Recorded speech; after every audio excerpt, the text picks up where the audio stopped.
I've been meditating most of my life, and throughout this, I've always been interested in ways to allow meditation to become easier and more enjoyable.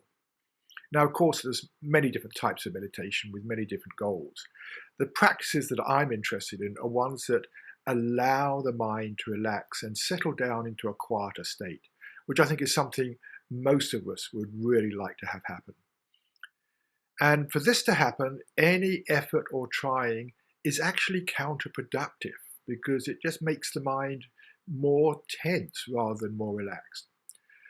So what I want to do in this video is to answer some of the questions that beginning meditators come up with, and in doing so, give you 5 personal tips from me about how to have meditation be both effortless, easier, and more enjoyable.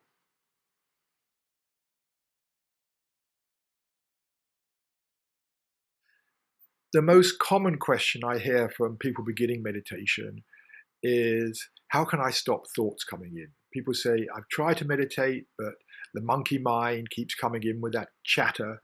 I keep on having thoughts. I can't stop them. What I would like to suggest is, in meditation, it's not a question of trying to control the mind or trying to stop the thoughts coming in, but changing our attitude towards them and how we deal with them when they do come in.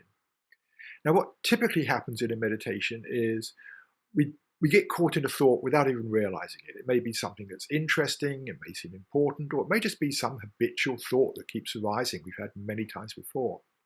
But then there comes a moment when the thought sort of runs out of steam and we sort of wake up. Oh, I've been thinking, I've been caught in this thought.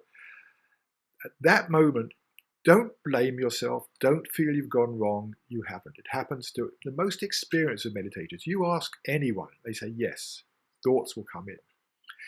At that moment, the first thing to do that I find is important is just to choose not to follow it any further. It's like I withdraw my interest from it and then just let my attention come back to the present moment. I mean, it may be, if it's an important thought, you may want to follow it later outside the meditation. But for now, you just come back to the present moment, to the practice, which in TM may be coming back to the awareness of the mantra, in mindfulness to the breath, or it may be coming back to the heart, whatever, you come back to the present moment. But then what's important is, don't try to hold the attention to the present. People sometimes do that thinking, oh, I've got to, now I'm present, I've got to stay here and not have thoughts come in. Don't. The practice is not about staying present so much as learning how to come back to the present easily and without any effort. And if in a meditation, you have to come back to the present 100 times, I treat that as 100 times learning how to just come back easily and without any effort.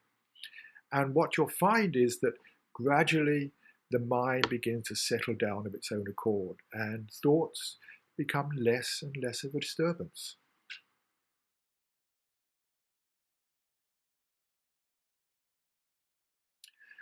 Another issue that some people have with meditation is falling asleep. We assume that meditation is about having a more alert, awake state of consciousness, and therefore, if I'm falling asleep, I'm not meditating, something's wrong, the sleep is getting in the way of the meditation.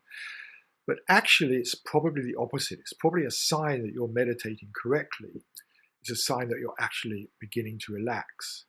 And the way I see it is, like, we have some background fatigue, some of us, or we may have a tiring day, and we sit to meditate and begin to relax, and it's like the body saying, hooray, I'm finally getting a chance to catch up and have a quick snooze. So I see it that way, not as anything going wrong, but just a natural thing that's happening. And what I suggest, what I find myself is, if I notice myself just beginning to nod off, that sort of dreamy state coming in, just to open my eyes just a tiny bit, just to let a little light in, just maybe look at the floor, just for a few seconds. And that brings enough alertness back that I can then close the eyes again and go back into the meditation. And if you do fall asleep in the meditation, then it's always good to come back to the meditation when you wake up.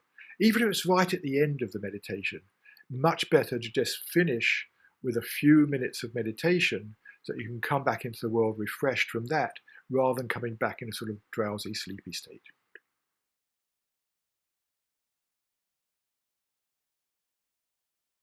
I often hear people complaining about noise, outside noise in meditation.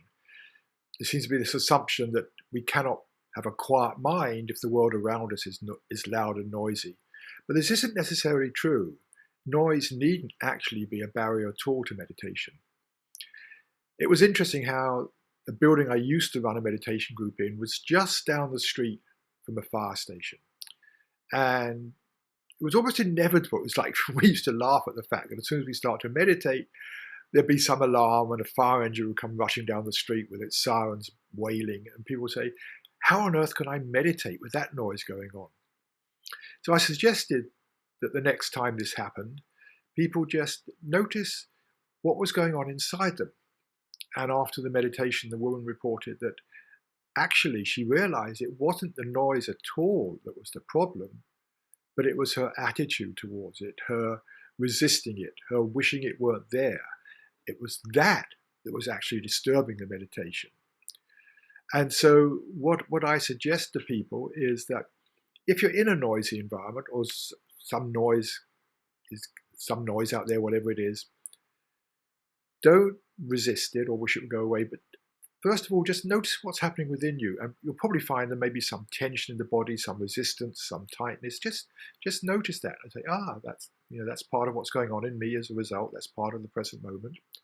And notice what thoughts you're having about it, wishing it weren't there, whatever it was, or how this is disturbing you. And just realize that thought is probably what's disturbing you. And so just choose not to follow that thought anymore, as you would with any other thought, and just let the attention come back to the present. And what you'll probably find, hopefully, is that you can actually have a quiet mind even in a noisy environment.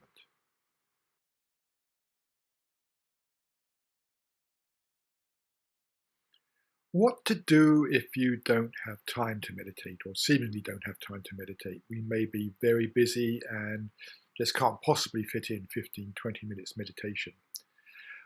But I wouldn't skip the meditation entirely. Even to have a few minutes can still be beneficial. In fact, when we're so busy like that, it's probably the very time we do need to have a few moments of quiet just to relax a bit, to undo some of the tension that's there.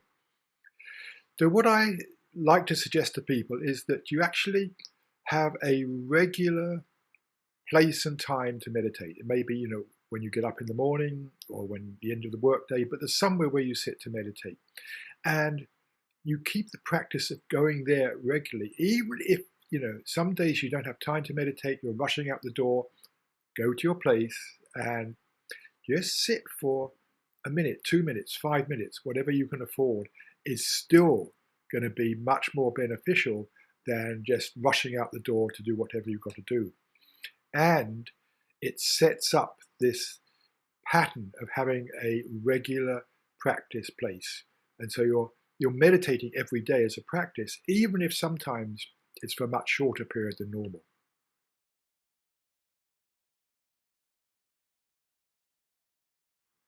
Another common mistake I come across with people is jumping into the meditation, rushing into it, just sitting down and immediately starting to meditate.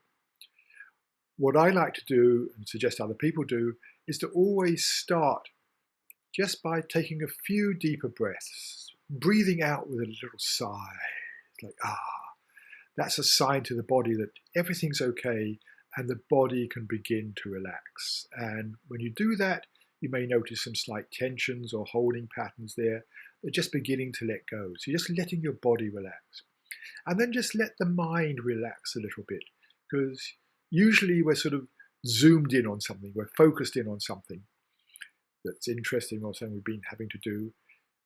When I start meditation, I like to do the opposite and just let the attention sort of zoom out, just like a more broader awareness. And if you do that, then you'll be starting the meditation from a much more relaxed place. So I always like to just take a minute or two just to really start gently, just allowing myself to relax. And the same at the end of meditation. Don't rush out back into activity. What I like to do is just when I've decided to finish the meditation is just gently flex my fingers and toes just a little bit, just wiggle them a little bit, just brings the body back into a more active mode. And don't even open your eyes immediately. I like to just, when I'm ready to open the eyes, just to open them a tiny bit, just to let a little light in. So you gradually, in your own time, just open your eyes, coming back to the sort of full awareness of the world around you. And if you do that, you'll find that the peace and the calm of the meditation stays with you more and for longer.